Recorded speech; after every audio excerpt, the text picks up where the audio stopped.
Let's talk about improvement and innovation. What the difference between the two and how you balance them. Managers execute where they are. They carry out an agenda towards a desired set of results. Leaders, on the other hand, transport us to places that we've never been before. We're in the people business, so execution it matters a lot. Improvement means better teaching in every classroom every day. That may include strategies like standards aligned material, updated approaches to professional learning, maybe instructional coaching. So, improvement is fidelity. It means fidelity to a common set of ideas, to a shared pedagogy. Innovation, on the other hand, is disruption. That means doing things differently. This is Pete Piccolo in Denver. He runs the incubator there, the Denver Public Schools incubator that allows groups of teachers to develop innovations into new school models like Roots Elementary, pictured here. Pete also has a new school in his office, an expeditionary learning school. Innovations can provide really powerful learning connections, often in new schools or new pathways, new learning models. Improvement is hard, but innovation is even harder. This is a classroom in El Paso where they're combining blended learning, hands on learning, and dual language learning. So there's a lot going on here. Innovation can be risky. We've seen a lot of superintendents try new technologies and have a job change as a result. So the question is, why innovate? What's in it for ed leaders? This is a picture of a Summit Public School, some of the most innovative schools on the planet. Well, the first reason is that grand plans just don't work very well. Improvement is really hard, and incremental improvement is, in many cases, insufficient for the challenges that we face. Number two, technology is disruptive, and a lot of kids and teachers, parents, community partners are already way out ahead of us. So it set up a fast lane, slow lane, and that can result in community pressures for new options. Here's four reasons I think innovation can create opportunity. First of all, it creates personalization. It can accelerate individual learning. Secondly, it motivates learning, which can lead to more learning per day and more days per year. It can help us achieve expanded aims, deeper learning around collaboration, self regulation, and the ability to manage projects, to think critically. And finally, it can expand options, new themes, and new pathways. I'm excited about a couple categories of innovation. First is personalized project based learning. It allows us to combine standards based learning and interest based learning where kids have real voice and choice and can go deep on a subject.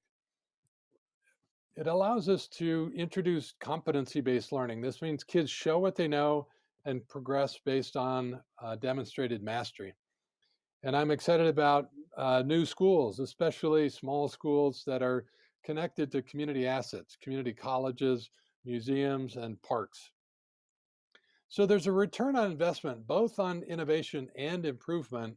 I think that means we need to learn to improve like Doug Lemov, who taught us all to teach like champions, but also disrupt like Clay Christensen.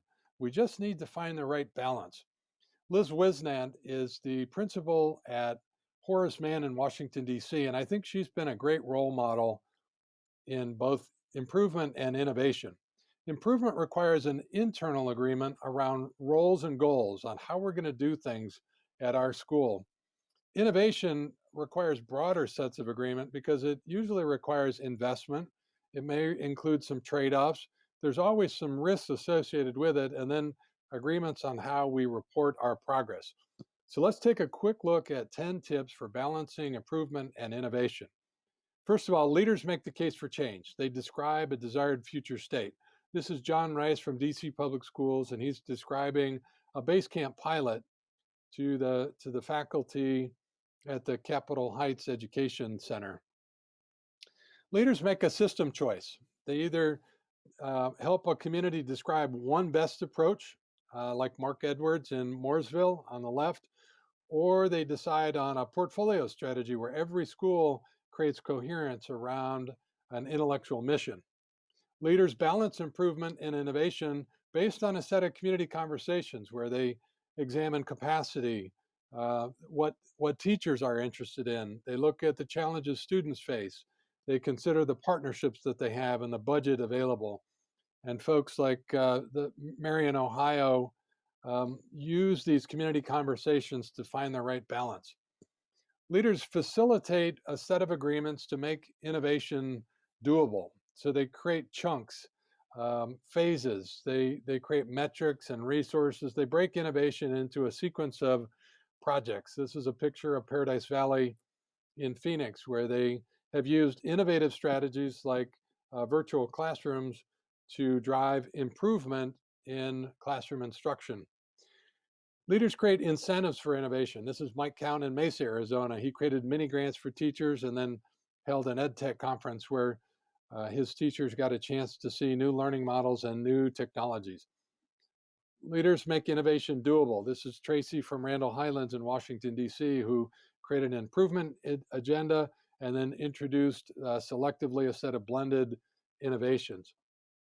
Leaders identify and leverage teacher leaders. This is a picture of the Vanguard teachers in Fulton County, Georgia.